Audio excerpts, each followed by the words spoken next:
क्या है, हमारी उसकी वो परख क्या है। हम कृष्ण को जानते हैं, हम राम को जानते हैं।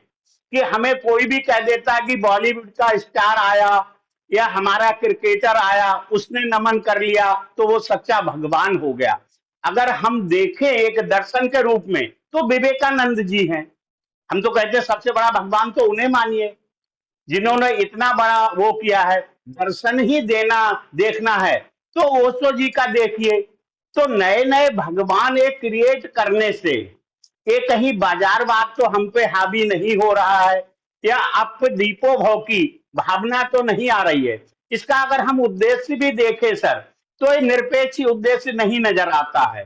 हम कहीं ना कहीं चाहते हैं शायद साईं बाबा हमारी एक मनोकामना पूरी कर देंगे, शायद कैंची बाबा। कैंची धाम का मैं आपको बताऊं कि जो असली आश्रम है वो वहां से 24 किलोमीटर दूर है। एक ककरी घाट जगह, शांत जगह है जहां तपस्या हुई थी। वहां लोग जानते भी नहीं।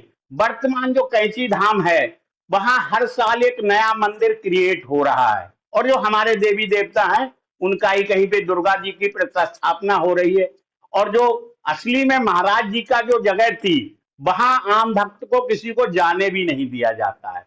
आधा आश्रम बंद रहता है, नॉट फॉर विजिटर, श्रद्धालुओं के लिए नहीं है।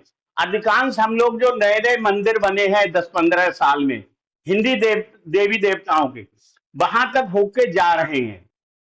तो हमारी जो परख है, हमारी जो सही नीति है, हम तो कहते हैं पतंजलि या गीता जी जैसे ग्रंथों को ही क्यों ना हम गुरु का दर्जा दे दें, क्यों ना हम भगवान का एक दर्जा दे दें। और हमारी एक प्रणाली होनी चाहिए जो उसकी सही व्याख्या कर एक निश्चित भावार्थ पे पहुंच जाए। जय देश की। तो ये बार में हो रहा है, ये विज्ञान या प्रकृति के नियमों के अनुसार ही हो रहा है।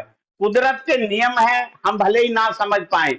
अगर हम समाज का योगदान देखें, सर सम्मान देने का मेरा आशय ये था कि जैसे आर्ट ऑफ लिविंग के प्रणेता हैं, बहुत से उन्होंने एक चला शिक्षालय चला रखे हैं, मेडिटेशन करा रहे हैं, लोग लाभान्वित हो रहे हैं। अगर महर्षि महेश योगी को हम देखें तो सार्थकता है, उनके बहुत से गुरुकुल हैं, एक वैदिक विद्यापीठ है।